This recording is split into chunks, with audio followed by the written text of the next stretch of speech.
የተመሰረቱ አስተያየቶችን ይዤላችሁ ቀርቤያለሁ።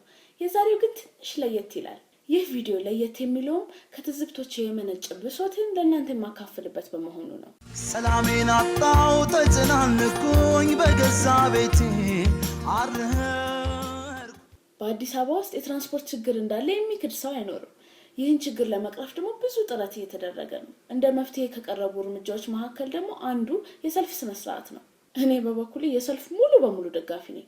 በግፊያ ምክንያት እያደርን ዋይን ከማውረስ ያድነኛልና አብዛኛው ሰው ደግሞ ይህን ሐሳቤን ይጋራል ብዬ አምናለሁ።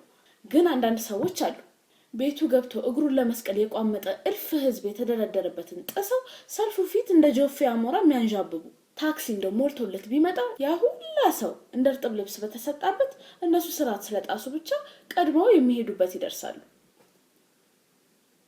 የቢራ ማዕቲችን ሀገር አጥለቅልቋት አለበል። ቅዱስ ጊዮርጊስ ቢራ፣ ሜታ ቢራ፣ ዳሽን ቢራ፣ ሀበሻ ቢራ፣ ዋሊያ ቢራ፣ ራያ ቢራ በረር መጥፋታችን እኮ ነው። እኔ ምለው የነውርን መስፈርት ግን ቆይ ማን ያወጣ?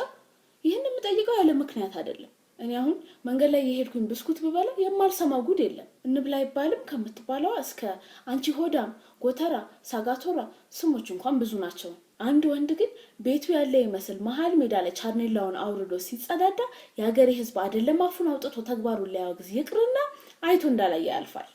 ቢጤውማ ጭራሽ አጠገቡ ተሰልፎ ጽዳጁን ያስወግዳል። የሆነ ኢትዮጵያ ያውም አዲስ አበባ ውስጥ ተወልዶ ያደገ ልጅ አጠገቤ ተቀምጦ ስለ ኤሚኔም ጥበበኛነት ስለ ሙዚቃው ታሪካዊነት ይሰብካል። እስኪ ጨርስ ጠብቄ አንድ ጥያቄ ያቀረብኩለት አለማየሁ እሸቴ ማን ናቸው ብለው ተፋጠን ቀረን። መልስ የለማ። ወይ ይሄ ትውልድ! አቤት ኢትዮጵያ የጉድሽ! እንዲያው ስወድሽ እንዳልሞትብሽ አንቺለኝ የሚሰሰት ነፍሴንም እስከ መስጠት። እንደዚህ አይነት የሙዚቃ ግጥም ከምር ያበሳጨኛል።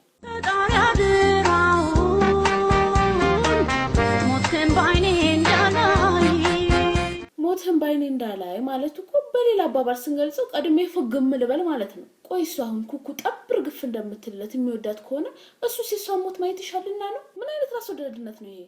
የልጅ ነገር ሆኖብኝ ስለማታውቂ ነው የምትሉኝ? እንኳንም አላወቅኩት። በእውነቱ እንደዚህ አይነት ፍቅር ካጋጠማችሁ ደግሞ የመቃብርሽ ቅድድሙን ታውትና ለሞታችሁ ቀን ቁረጡ። ልክ ያቺ ቀን ስደርስ ደግሞ እርስ በርስ ተጫረሱ። በቃ ገና በዚህ እድሜ ስሞት አቅራቢ ሆኜ ያረፍኩት ቁጥራቸው በዛና በአንድ ቪዲዮ ብቻ መጠቃለል አልቻለም። ስለዚህ በስንቱ ልቃጠል ክፍል 2ም እስከ ክፍል 10ም ሊሄድ ይችላል። እሱም በሂደት እናያለን።